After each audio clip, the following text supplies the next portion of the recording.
What's going on, YouTube? Back at it again. Today we actually have another New World build guide for you. This one is actually going to be one of my favorite builds that I have run in New World for soloing, questing, any kind of content like that. You're going to have absolutely no issue completing just about any solo content in the game. It's very tanky. You have a ton of CC. You have a ton of damage that you can pump out. And it's just fun in general. I've been playing it the last 2-3 days on my stream, which if you do want to catch the streams live, I do stream every Tuesday, Thursday, and Saturday at twitch.tv/scratchx. You can find that in the description, or I'll put it above my head. But I'm not going to put one of these builds out if I don't feel good about it. I've tested a lot of Fire Staff builds on stream. I've tried so many different combinations, and I just don't like it. I just don't feel good about it. I know there's some really, really good PvP ones, and maybe when I start doing more PvP, then we'll come out with a Fire Staff build, one that I feel good about. But I always test these on my stream and play them for a couple days to make sure that I enjoy them, that I enjoy the way they feel, that I enjoy the way they play. And this one just feels the cleanest so far, and it just is so easy to run content. You'll see in the gameplay that we go through later, I'm running like level 40, 48, 49, and 50 quests when I'm level 44 and having absolutely no issues. Let's get into the build. So this one is going to be Warhammer and Hatchet. And we're going to go over the gear first, and then we'll go over the passives. So, I'm sorry, the attributes. So anything of the soldier is going to be incredible. Anything of the knight is also going to be very good. So of the soldier is going to be just strength, straight strength, and then of the soldier, or I'm sorry, of the knight is going to be strength and constitution, with strength, or with constitution as the primary stat. I currently run heavy in this build because I want this build to feel tanky. I want it to feel chunky. I want to feel like I can run things 5 and 6 levels higher than me and have absolutely no issues. And I do feel that way. If I run light, I would get 20% extra damage, but I would feel squishy. I know I would, because I've run it and I know it feels squishy. I also think that if you can get any Warhammer with enchanted, it's going to be incredible. The light attacks and the heavy attacks, especially the heavy attacks, dealing more damage is going to be beautiful. It's going to be incredible on this build. I've been using this hatchet recently of the fighter. So this one has strength and dex on it, and then it also has vicious on it. So the critical damage is improved. So 8.5% more critical damage. It's okay. I would rather, again, maybe have enchanted or something else on this, but it does feel good. And that's gonna be just about it for the gear. Run heavy and run strength, and anything strength and constitution. And then on our, it's not the best necklace. Obviously, we would love something with constitution or just flat strength. But then we got constitution ring, constitution earring. So now let's move on to the attributes. As of right now, this is probably where I'm going to stay on constitution. We already have the this node, which once you get to 100, you have increased max health by 10% of your physical armor. So we have a ton of physical armor. We're increasing our max health. And then we have the all consumables are 20% stronger. These two things alone, I think, are sufficient for a solo build. If you were running like a tank build, you would want to push these further. And I think Warhammer is a really good thing to run as a tank. But with this build, the way it is, I wanted to have something that was tanky, but still push out a ton of damage for solo content. And that's why I stopped at 100. As far as strength goes, we're just going to keep pushing this all the way.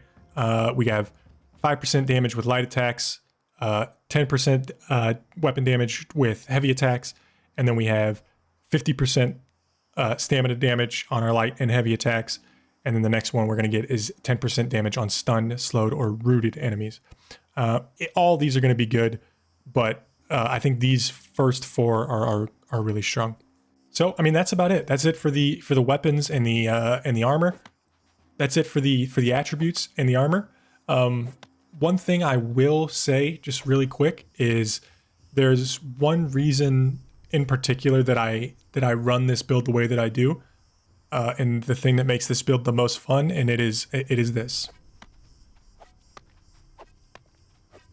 Why would you ever run anything else? So let's talk about the weapons and the skills we're going to use, and I'll put some gameplay up so you guys can watch that while we go through it all. So let's start by talking about the Hatchet.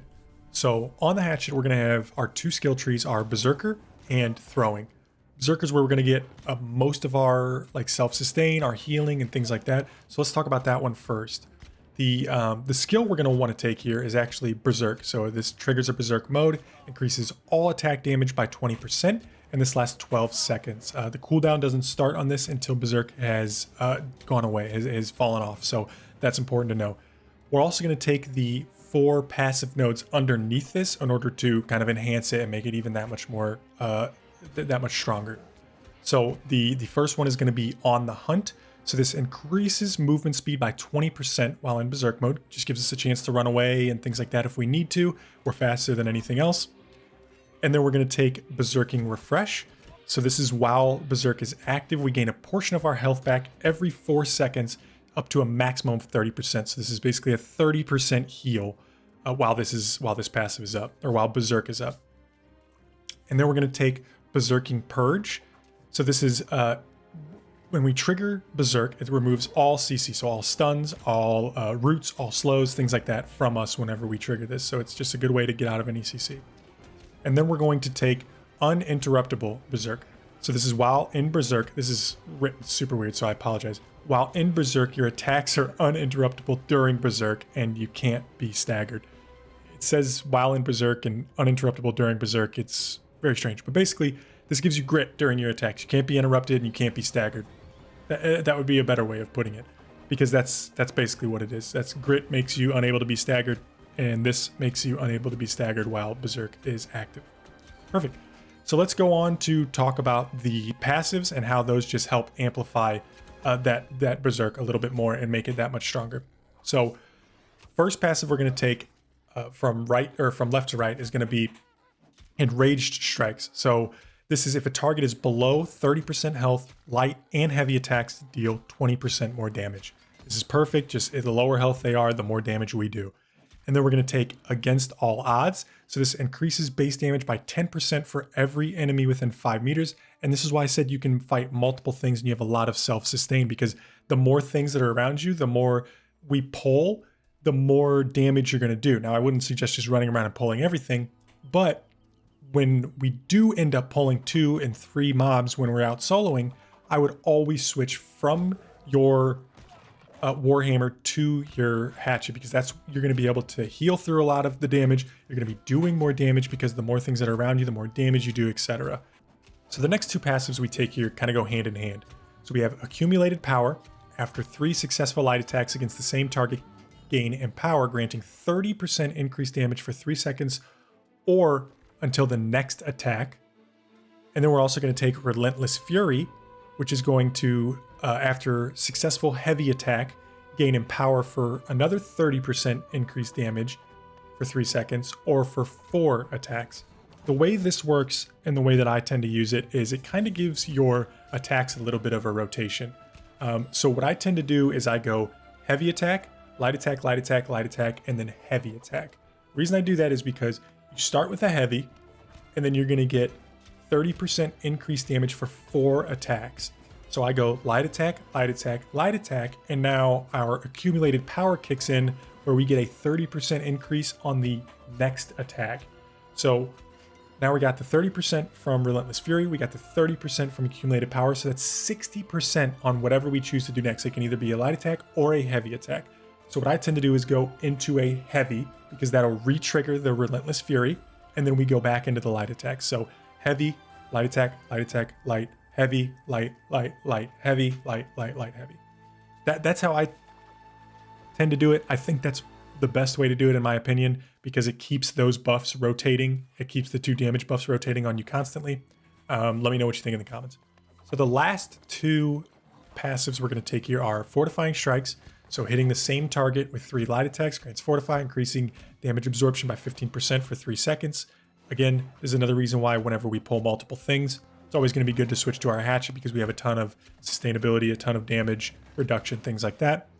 And then we're going to take Defy Death. So when you receive lethal damage, you avoid death, reducing your HP to 0, and gain immortality for 3 seconds. So that's really going to do it for the Berserker tree. So let's hop over to the throwing tree. We'll see a couple of the skills we take there that are really going to amplify our damage and help us do a shit ton more with both with the Warhammer and the Hatchet.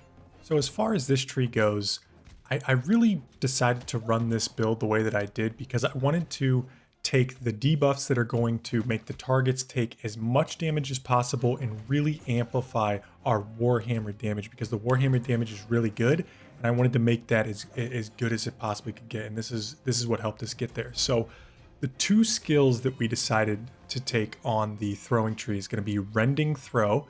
So this throws an axe, dealing 110% weapon damage and applying rend, reducing the target's damage absorption by 10% for 10 seconds. And then we're going to take the 2 passives underneath that. So Targeted Impact, rend increased to 15% if the target is further than 8 meters from us. And then we take Opportunistic.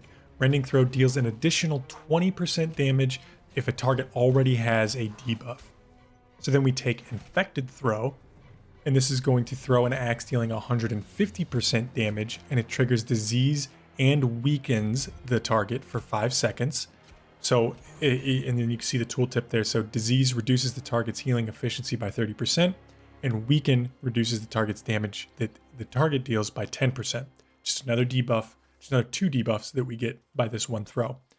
And then we're going to take Mortal Power. So this increases the duration of disease and weakness to 8 seconds if the target is below 30% health.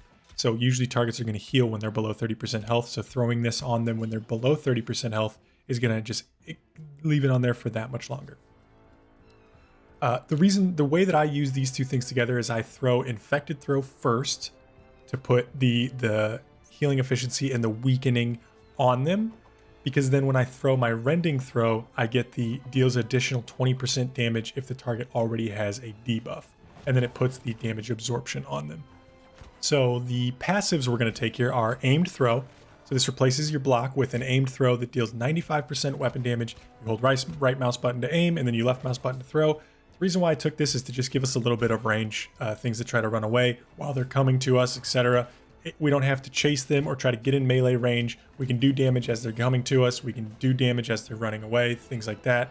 And I just like having some form of range in my builds. And then we're going to take Critical Throw. So thrown axes are now capable of triggering headshots on a random critical hit or a random critical hit. And then it also increases the crit chance of all attacks by 5%. That's just a super good passive buff to get. And then we're going to take Exploitation. So this is all attacks deal 15% additional damage to targets with an active debuff. We have 2 active debuffs here on this tree, 2 active debuff skills that we take. So by the time these things get to us, as long as we've hit both of those, hell, even if we've only hit one of them and we've missed the other, which you've probably seen me do a couple times in this gameplay, they're still taking 15% more damage. And if we get that damage absorption buff, the 10%, the rend on them, they're taking 35 or 25% more damage. So this really does kind of help us, like I said, amplify that Warhammer damage that's already huge and just make it that much huger. So with that being said, let's go talk about the Warhammer and the skills that we're going to take there. Let's start with Juggernaut, since that's where we're going to get most of our damage here on the Warhammer. So the 2 skills we're going to take here are Armor Breaker. So this is a powerful swing that penetrates 35% of the target's armor and deals 140% weapon damage. And then we're going to take 2 of the 3 passives underneath that. So we're going to take Indomitable. So this adds grit to the attack, making the attack unstoppable. And then we're going to take Lasting Trauma. So this is Armor Breaker, grants the target rend, reducing the damage absorption by 15% for 10 seconds. So this is just another rend we can throw on the target outside of the one that we have on the Hatchet. We can get 2 on there. So then we're going to take our first CC of the build, which is Wrecking Ball. This strikes the ground around the target with the hammer, dealing 120% weapon damage and flattening the enemy.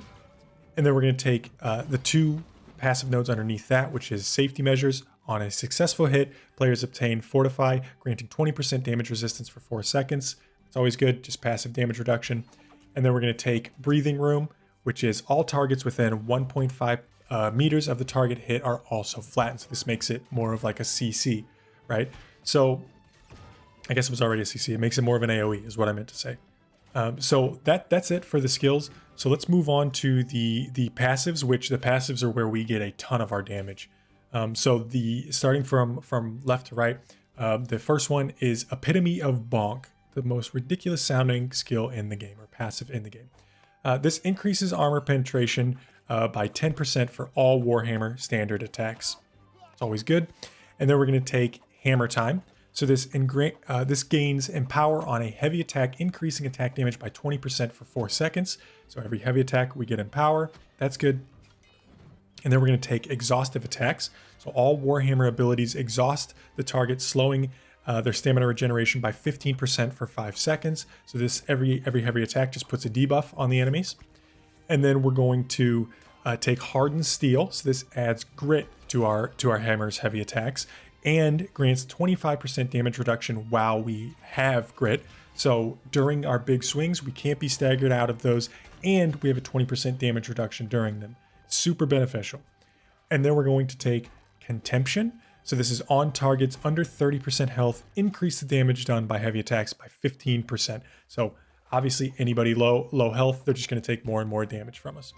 And then we're going to take Quick Recovery. Cooldowns are reduced by 7% for all heavy attacks. We're going to be heavy attacking a ton. Honestly, I only heavy attack. So then all my cooldowns are constantly getting refreshed. I'm constantly keeping Empower up. I'm constantly doing more and more damage. I always have Fortify, all these things. And then the last thing we're going to take is Power Through the Pain. So this is for 1 second after taking damage, deal 35% extra damage. This doesn't seem crazy, but because we get grit and we have Fortify during heavy attacks, I don't really block, which is a terrible habit to get into, but I don't really block. So during that swing, if you get hit while you're coming down, you're going to do 35% extra damage on that hit. It is super beneficial to have that because these things all start to tie together and synergize together really well. So now let's move on to the last skill tree of the build, which is going to be Crowd Crusher. So the skill we're going to take here is Shockwave. This slams the hammer into the ground, causing a 3-meter radius AoE earthquake that deals 80% damage and applies a stun to all impacted targets for 2 seconds. And then we're going to take the 2 passive notes underneath that. So we're going to take Frailty. The trauma of the attack caused weaken, decreasing the damage dealt by all targets by 10% for 10 seconds. And then we're going to take Meteoric Crater, which expands the effective range of the shockwave to 4 meters from the original 3 meters. This really is, it's always good to have a stun and a knockdown on your build because you can stun out of grit, but you can't knock down out of grit. So if you see somebody, lighting up like they're going to do a heavy attack on you, you can stun them out of that, which is always beneficial. And then we're going to move on to the passives we take here. So it's only 3, but all 3 are really important. So number 1, starting from the top to the bottom, is going to be I Can Do This All Day, which reduces the stamina consumption by 30% when blocking melee attacks. This is important because we don't have a block on our hatchet anymore. If you remember, we replaced it with a throw. So this is using the Warhammer is the only way we can block. So buffing that block and making it even more powerful and being able to block more is going to be important. And then we're going to take Concussive Impact. So this is a 15% damage increase against targets affected by Warhammer debuffs. If you remember, every single heavy attack applies Exhaust, and we have Armor Breaker, so that's 2 debuffs that they can have, and then we have Shockwave, which applies weakness to them. So there's 3 debuffs that we could potentially have Warhammer debuffs. Again, this says Warhammer debuffs, so not the Hatchet debuffs we have don't count for this. But just the Warhammer alone, there's no reason why we shouldn't just have a passive 15% damage increase on all of our attacks, because in reality, everything we're using here is going to put some form of debuff on the target. And then we're going to take Prevailing Spirit. So this is regain 35% of the damage dealt as health when using a Crowd Crusher ability. So if we get low, if we have a ton of people around us, when we go to stun all of them with our ability, then we are going to, with the Shockwave, we're going to heal for whatever amount of damage that 35% of whatever that damage is.